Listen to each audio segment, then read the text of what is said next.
Darkcast Network, indie pods with a dark side.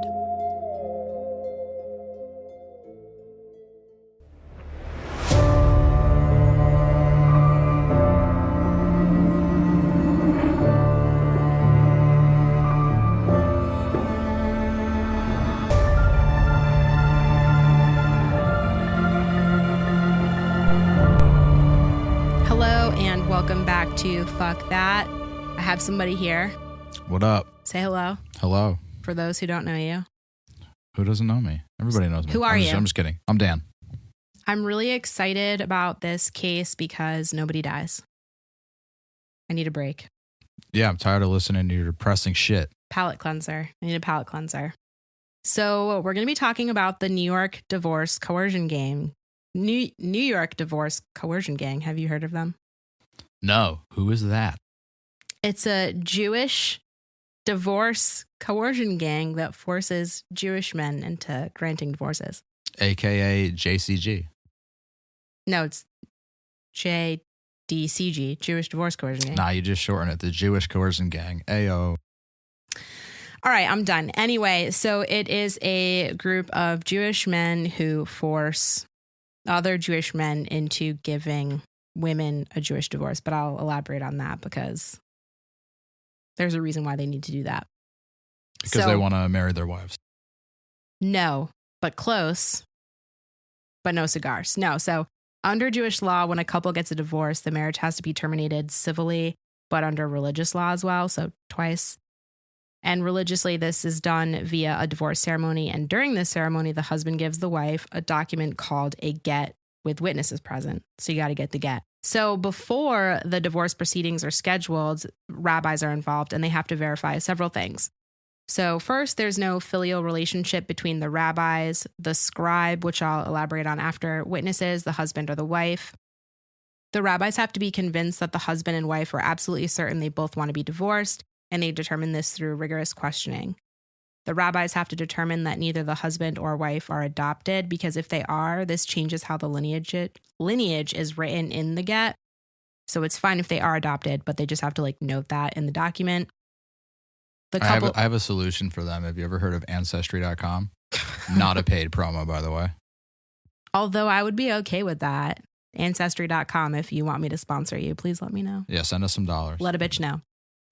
So anyway, it impacts how the lineage is written. The couple's names are verified, obviously, again, for the same reason as the adoption. It's fine, but they need to annotate any nicknames they may have and the names of both the husband and the wife's fathers. So the rabbis then verify whether the husband and the father of the husband are an Israelite, Levite, or Cohen. So Israelites, this is synonymous with Jew or Hebrew, and these are the children of Abraham, Isaac, and Jacob. Jacob had 12 sons, and each was the founder of one of the 12 tribes of Israel and had a separate territory except for the tribe of Levi. So Levites are the descendants of Jacob's son, Levi. Cohen is a descendant of the founder of priesthood of Jerusalem.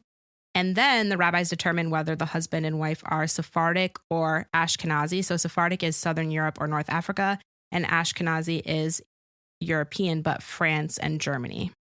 This is important because the customs are different between the two groups, and this impacts the details that they need to do when they perform the get ceremony. So they have different rules. Yeah, well, not necessarily different rules, but different customs when they're performing the get ceremony.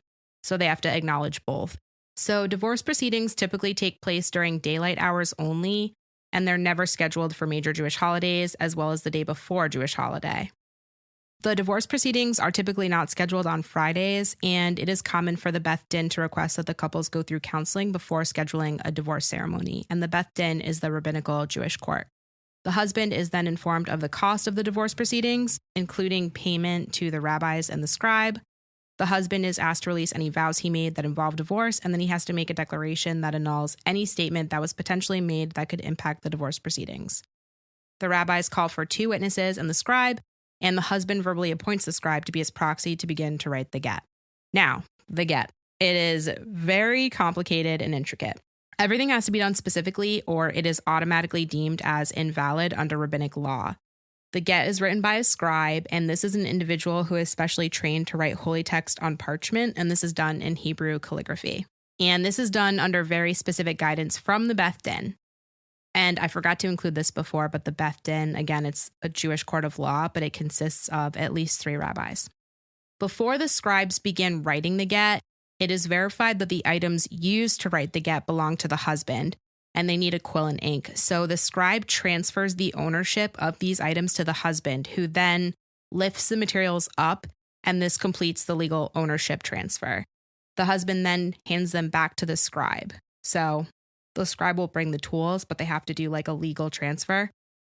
So all the shit has to be property of the husband, right? Yeah. So the scribe will bring it, and then they do that legal transfer. But this is, just so we're clear, right? This is not like, this is very conservative. This is Orthodox Judaism. All right. That's what I'm saying. This is not, more moderate Jews don't do this whole thing, right? I don't think so. And I'm going to elaborate on that too. Okay, so the process of writing the get occurs, and then at the end, the witnesses read the document and sign it, and the husband makes the declarations that I mentioned once again. He hands the typewriter back to the stenographer.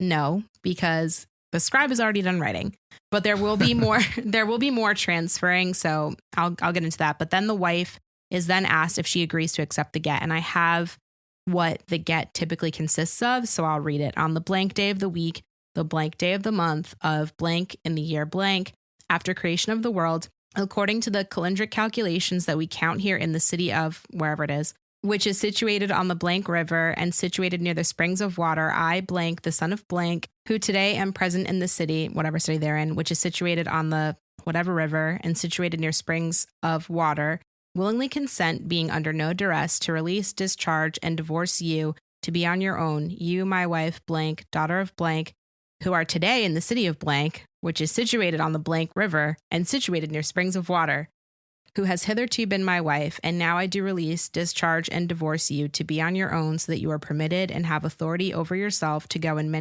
marry any man you desire. No person may object against you from this day onward, and you are permitted to every man. This shall be for you, from me, a bill of dismissal, a letter of release, and a documentation of absolution in accordance with the law of Moses and Israel. And then both of the witnesses sign. So yeah, that's the get. Yes.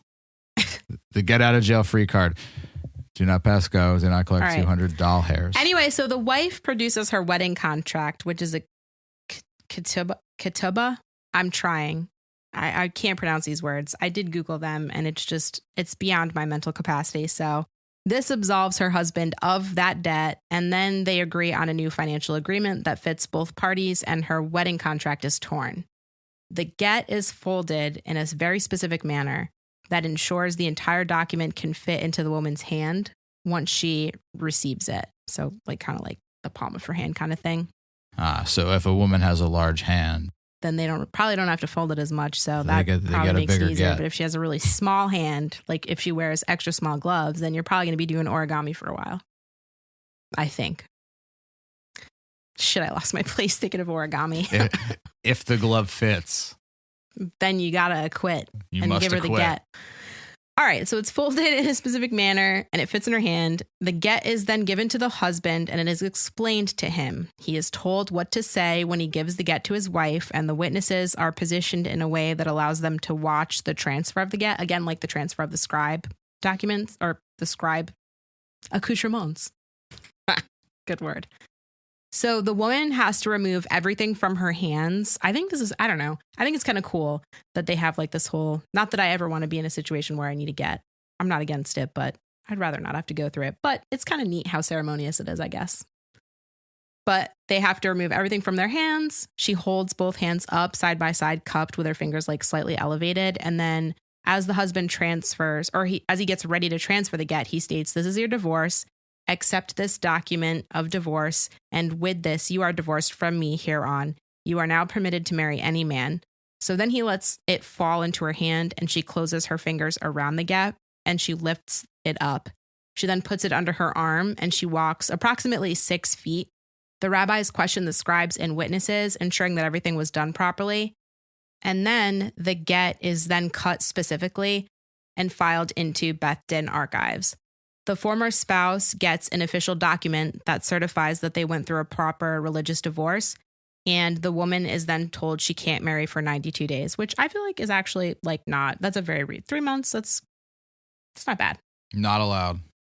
Straight to jail.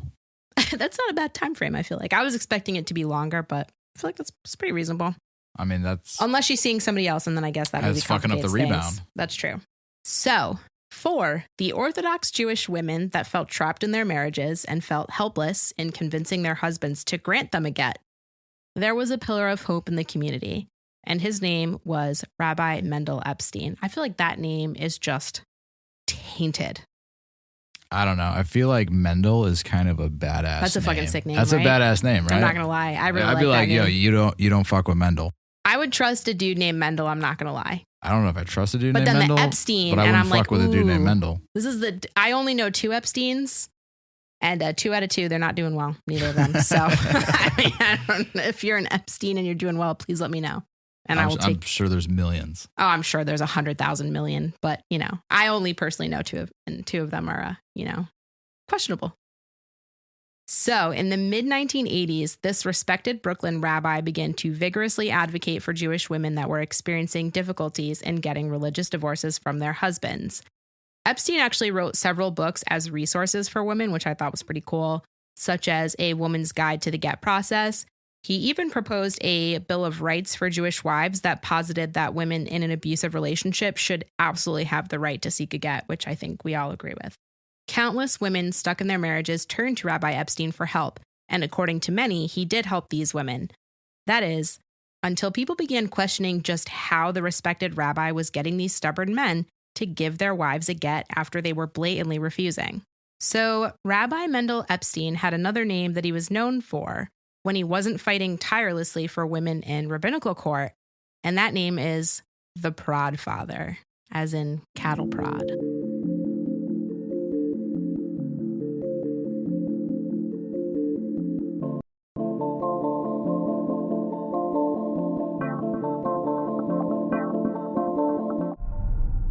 Mendel Epstein had a dark secret. He was the head of a New York Divorce Coercion Gang that consisted of a group of Haredi Jewish men. This is a group within Orthodox Judaism that kidnapped and tortured Jewish men in the New York metropolitan area that refused to grant their wives a get. Epstein was the leader of this gang for decades. In fact, this goes all the way back to 1996 at least. And in 1996, on October 23rd, Rabbi Abraham Rubin was kidnapped, beaten, and tortured. Prior to this, on April 16th, 1996, a rabbi who was kind of on to Mendel Epstein, named Elia Amsel, he confronted a room full of people in a Brooklyn building that were preparing for a tribunal. 2 of these people were, of course, the Prodfather himself, Mendel Epstein, and Martin Wollmark. Both Wollmark and Epstein chatted with Rabbi Amsel, and they told him that they were there to go through the get process for Abraham Rubin, who wasn't present. And as you know, the husband is 99% of the get process. Yeah, he's got to hand the typewriter back. The quill, no, that's fucking whatever. Jesus Christ. Anyway, don't listen to him. Rabbi Amsel noted that he wasn't present, which is required, and that a valid get was done over a year ago that was at the Beth Din awaiting in escrow. One of the men responded aggressively, stating that they were going to proceed regardless of Abraham's presence. He then went on to state in Yiddish that essentially, should he not show up by the end of the tribunal, they will beat him and force him into a get with sticks and clubs. So, as I mentioned previously, this came to fruition on October 23rd, and Rabbi Amsel reported this secretively, unbeknownst to anybody. Rabbi Amsel also met with detectives, and he met with the Brooklyn DA as well. He learned during this meeting that the day prior, Belsky, Epstein, and a crew of his gangster rabbis abducted a man named Tobias Horowitz, torturing him with a cattle prod while he was handcuffed and blindfolded in the back of a van. Even though Rubin filed a civil racketeering lawsuit against Epstein and Wollmark, the charges were dropped in 2000 by Brooklyn District Attorney Charles Hines because Rubin could not identify any of the actual assailants. Because, again, Epstein and Wollmark, they're kind of like the ringleaders, so they're not the actual tough guys that are doing the kidnapping and abducting. He's like the Don. Yeah, the Prodfather. That's right. Don Corleone of the Jewish Divorce Coercion Gang. The Prod Don. Yes. So In 1998, a man named Stephen Weiss reported that his leg, arm, and jaw were broken in 1992 by the gang, but no charges were ever filed. Newsday, a paper that reports on Nassau and Suffolk County in New York, so that's like the Long Island area, they interviewed over a dozen New York residents, all claiming to have suffered similar assaults. The district attorney promised to look into it, but then he declined to prosecute. On December 1st, 2009, Israel Markowitz was lured from Brooklyn to Lakewood Township, New Jersey, under the pretense of gaining employment at a document shredding establishment. He was then assaulted, placed in a van, tied up, beaten, and shocked with a stun gun until he agreed to give his wife a get. On October 16, 2010, Yisrael Bricksman, an Israeli citizen, was lured from New York again to Lakewood. This is the home of David Wax, who is an accomplice of Epstein, and he was also promised employment, but this time as a typist. When Yisrael entered David Wax's home right before midnight, he was guided into a bedroom and was immediately punched in the fucking face. Broke his nose. He was then forced to the floor, blindfolded, handcuffed, and tied around his ankles. As he's bleeding on the carpet with a broken nose, David Wax, Epstein's associate, showed him a body bag and said, "This is to get you used to the size." He was then kicked in the ribs repeatedly, burned with acid, and was then threatened to be urinated on, fed to rats, and buried alive unless he granted his wife a get. David Wax was paid $100,000 by the wife's family, half of which went to Epstein. But then they attempted to extort an additional $50,000 from Yisrael's father in Israel over the phone, threatening to kill him if he didn't comply. $100,000 is a significant amount of money, especially in 2010. You know, you need an extra fucking $50,000? You already made $100K? Fucking greedy rabbis. On August 22nd, 2011, in Brooklyn, Usher Chamowitz and his roommate Menachem Teitelbaum were assaulted, tied up, and beaten for 2 hours until Usher agreed to give his wife a get. Menachem was punched in the face, which knocked out 4 of his teeth. His head was pushed through a wall, and his mouth was stuffed with dirty socks when he tried to scream for help. When he asked why they were beating him, one of the attackers quoted the Talmudic dictum, quote, "Woe to the evildoer, woe to his neighbor." So even though the roommate wasn't involved at all, they're like, fuck you. So these dudes are fucking wild. So in October of 2010, David Wax and his wife Judy were arrested for their part in Yisrael's kidnapping and beating, the man where they broke his nose and threatened to urinate on him. David Wax agreed to testify as a government witness because he's a fucking snitch, and claimed that, I'm just kidding, I'm glad he did that, but claiming that Epstein was the head of the operation and that his son, David Epstein, was present in the bedroom during the Israel beating. And this case was what led federal authorities in New Jersey to begin their investigation of Mendel Epstein for his role in the crime. So I'm glad that he got caught and he agreed to testify, because this is how what I'm about to get into happened. Otherwise, I don't really know that they would have had anything. So it's good that he was like, fuck it, I'm going to tell. Not good for all these women that wanted to get out of their marriages, though. I mean, yes. So this is what bothers me about the case. Like, I hate that there are women that are stuck in these marriages, not to disrespect anybody's religion, but it makes me really sad to think about these women that are literally stuck in this situation. I personally don't think it's right. I wish there was another way for them to facilitate getting a get. You know, what if you have a husband that's digging his heels into the ground and he's abusive? These women should be able to get a get, right? But unfortunately for these rabbis, this is like fucking federal charges for kidnapping and beating people, right? Between August 7, 2013 to October 9, 2013, Mendel Epstein, Martin Walmark, Ariel Potash, Jay Goldstein, Masha Goldstein, Benjamin Stimler, David Hellman, Simcha Balmash, Irohim Goldstein, and Shalom Shukat were investigated for helping 2 undercover FBI agents, one of whom was posing as a woman named Rachel. And she contacted Martin Walmark, telling him that she wanted to have children with her husband, but as she got older, her husband was digging his heels into the ground, refusing to have children, so she wanted a divorce. Rachel's husband, however, did not and would not grant her a get. Rachel told Walmark that her husband would not give her a get unless he got more money from her brother. And then he connected her with Epstein, who at that point was a prominent and established Orthodox Jewish divorce lawyer for over 30 years. But he wasn't licensed with the bar, like at all. He wasn't actually like a lawyer. Who, Epstein? Yeah. Well, technically in New York, he solely acted in rabbinical court. So he didn't pass the bar or anything like that. Right. But I mean, as far as this court goes, it's not a real court either. It's a religious court.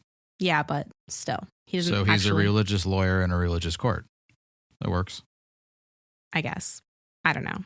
I think from what I've read, a lot of these people act in both courts. So rabbinical and like civil court. So they're actual lawyers, but they are religious. So they have experience in both. From what I've read, it's rare. I actually couldn't find anybody else that was just a lawyer, quote unquote, in rabbinical court.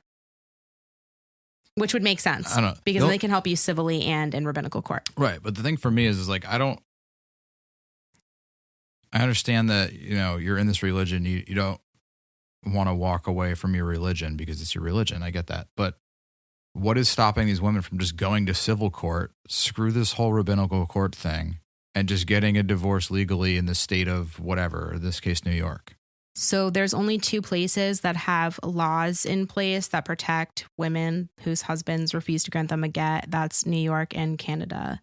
And then New York recently considered the Get Law 1 and 2, which helped women or men in these circumstances get gets, even if the spouse refused. But they recently considered that to be unconstitutional. I don't know if they followed through with that or not. That was back in 2017. But they can use a get refusal for extortion.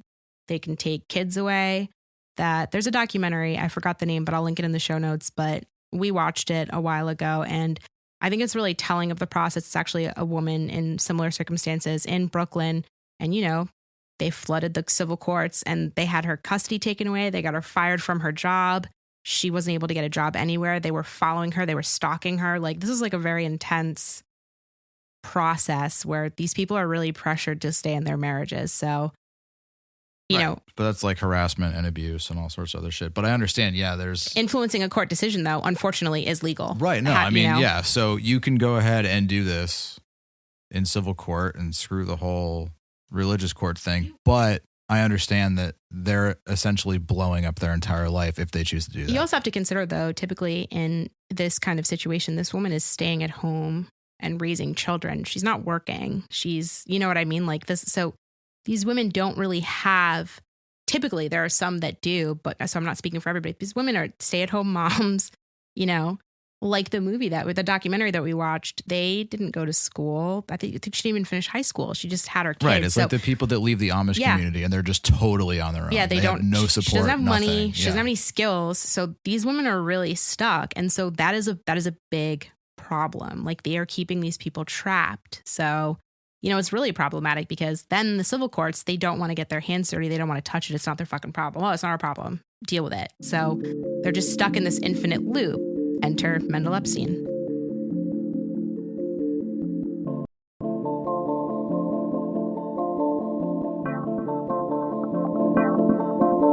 Get because her husband was refusing to have children and he refused. Again, she had an agent posing as her brother, and the husband said that he would not grant her a get unless he got more money from the brother. So then Martin Wollmark connected them to Epstein, who at that point was practicing law. So on August 7, 2013, both of these agents made a recorded telephone call to Wollmark. During the call, the agents stated that they were desperate for a religious divorce and that they were willing to pay a large sum of money to obtain the divorce. He told them, all right, it can be done, but it's costly. Got to make that money. Specifically, this motherfucker said, quote, now the question is, under certain conditions, the person can be coerced to give the get. Now, there are a couple of ways to do that, to get that situation created that he can be coerced on the get. It's a process. It could happen, but it's a process, It means getting the paperwork done. We have to convene a special Beth Din and see if there are grounds to coerce him on the get. I love that this man is just dropping the coerce bomb like 800 times. Not intelligent. This dude needs like a burner phone and like code words. Anyway, could be very costly, It doesn't have to. It depends. If it's, in other words, you need special rabbis who are going to take this thing and see it through to the end. That's probably the most effective way, There's another way. Getting a guy like Mendel Epstein, who's, like a hired hand or so, who will go and maybe make, if he doesn't have him around here, he's not going to be effective. In other words, you need to get him to New York where someone can either harass him or nail him, plain and simple. Wollmark then brought Epstein into the conference call, during which Epstein told 2 agents to call him on his home phone in an hour to get into the details. So they do, and Epstein says, quote, I don't think that this is a phone conversation. Am I correct? So they arranged to meet Epstein at his house in New Jersey on August 14th, 2013 to have this conversation in person. So the agents met Epstein at his home, which was recorded by the agents, both audio and video. And during this encounter, Epstein began to get into his experience arranging kidnappings, beatings, and torturing of husbands that refused to give their wives a get. And he says, quote, suppose we, this is an expensive thing to do. It's not simply, we're talking, I don't want to use the terms, but basically what we are going to be doing is kidnapping a guy for a couple of hours and beating him up and torturing him and then getting him to give the get. Epstein then detailed how he forced the husband's compliance through the use of tough guys who use electric cattle prods, karate handcuffs. I lose it every time at the karate, but karate handcuffs and suffocation by putting bags over the husband's heads. And he goes on and says, wait a second here. I guarantee you that if you're in the van, you'd give a get to your wife. You probably love your wife, but you'd give a get when they finish with you. So hopefully there won't be a mark on him. The agent posing as the brother then says, it's okay to leave a mark, to which Epstein replies with, no. We prefer not to leave a mark, right? Because then when they do go to the police look at the guy, and basically the reaction of the police is, if the guy doesn't have a mark on him, then there's some crazy Jewish affair here. They don't get involved. We take an electric cattle prod. If it can get a bull that weighs 5 tons to move, you can put it in certain parts of the body, and in 1 minute, the guy will know. You can put a cattle prod in certain parts of the body. What the fuck? During this exchange, Epstein detailed that he commits these kidnappings at least once a year to a year and a half, so that way he doesn't rouse police suspicion. Epstein also told the agents it would cost $10,000 to pay for the rabbis on the rabbinical court to approve the kidnapping, an additional $50,000 to $60,000 to pay for the tough guys who conduct the kidnapping and beating and obtain the forced get. He told the agents that Walmart officiates during the kidnapping and that Epstein's son is one of the tough guys who uses his sweet karate skills on the victim to force the divorce. The undercover agents told Epstein that the husband lived in South America, but that he also had property in Florida. And they also stated that Rachel's brother and husband were business partners working in real estate, and this is how Rachel met her husband. The agent, pretending to be the brothers, stated that they were still business partners, but as their marriage began to deteriorate, the relationship as business partners deteriorated as well. The undercover agent posing as the brother stated that the husband owed him several $1,000s from a few of their prior business deals, but the husband said that he would not grant Rachel a get unless the brother lent him several thousands more dollars. The fake brother then told Epstein that he could lure the husband from South America to New Jersey if he pretended it was for a lucrative business deal. It was then arranged via telephone to have the Beth Din convene on October 2nd, 2013, and this was to issue the Sock Din that I mentioned earlier, which authorizes the use of violence to obtain a get by force. Additional conversations occurred via email specifically regarding how and where this would take place, and these emails detailed using a warehouse and a van. FBI surveillance caught both Mendel Epstein and Jay Goldstein driving to the warehouse and taking photos of it, and shortly after, Epstein emailed one of the undercover agents and said, quote, we were at the site on Blue Heron. It's excellent. The police station is 2 blocks away. Ask if they patrol or if they have private security. Did not seem that way. Surveillance cameras, ? Really great. Out of the way. After the warehouse location was confirmed, Epstein confirmed that the brother would wire $20,000 after the Sock Din was issued on October 2nd, and then instructed the brother to bring a $30,000 check to the warehouse on October 9th to pay the tough guys that had to be paid within 24 hours. The Beth Din convened and the plan was set into motion. At the end of the Beth Din, Epstein told Rachel that she should be out in public that night among a lot of people, referring to the planned kidnapping. On October 9, 2013, the tough guys traveled to the warehouse, which was located in Middlesex County, New Jersey, to execute the planned kidnapping and forced get. Around 8 p.m., the agent posing as the brother arrived at the warehouse. Shortly thereafter, the tough guys arrived in 2 dark minivans. As they exited, some of the men put on ski masks, Halloween masks, or bandanas and went inside, while others went into the office to meet with the brother. The men that were meeting with the brother discussed the kidnapping and assault plan. Around 8:30 p.m., the agent posing as the brother left the warehouse to get the husband, but this would obviously never happen as these were 2 undercover FBI agents.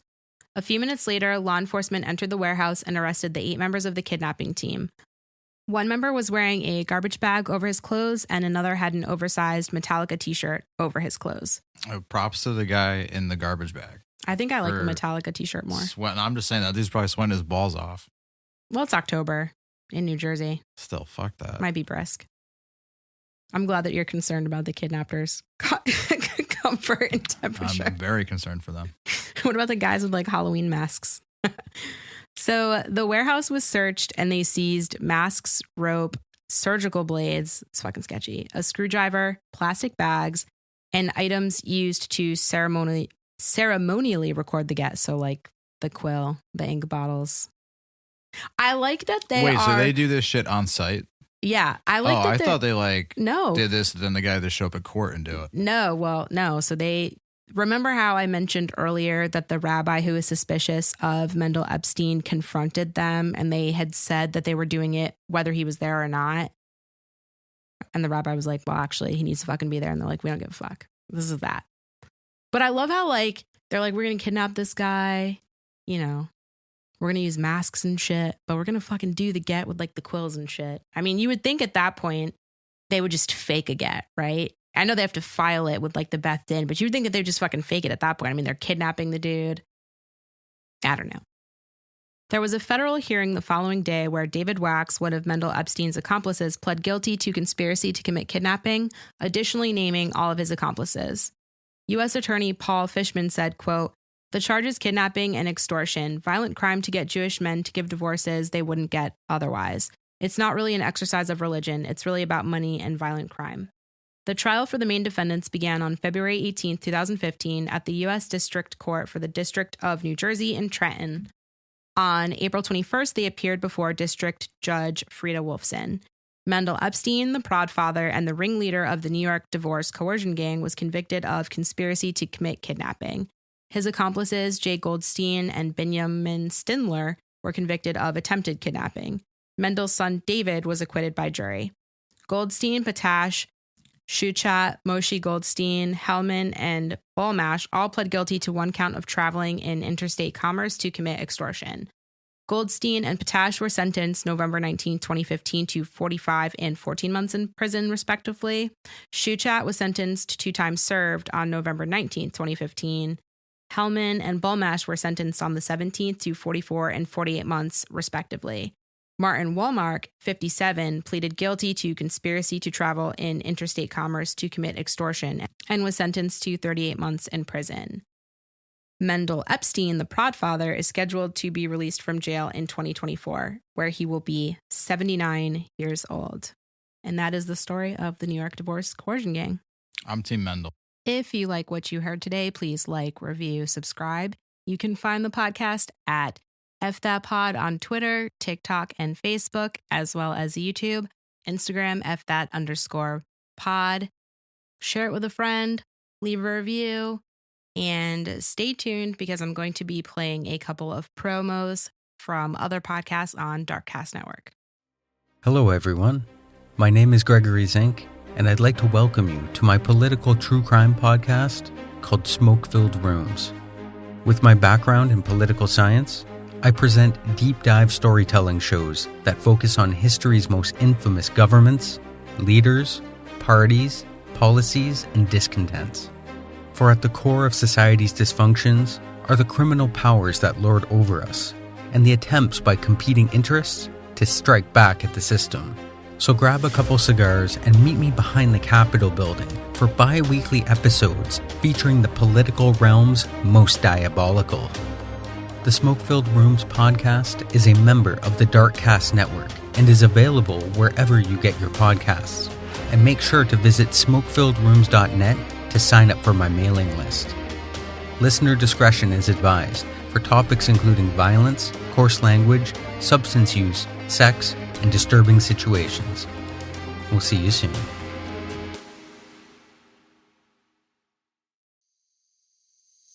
If you like weird, spooky, and strange history, then I have the podcast for you. My name is Brenda, and I'm the host of Horrifying History. Are you into the dark side of history? Horrifying History tells you about the side of history that people don't normally talk about. We tell the tales of haunted places, infamous true crimes, the paranormal, and unsolved mysteries, and then we look to history to see where the truth actually lies. Want to get spooky with us? Get your horrifying history fix by subscribing today on your favorite podcast provider or by going to our website at horrifyinghistory.podbean.com.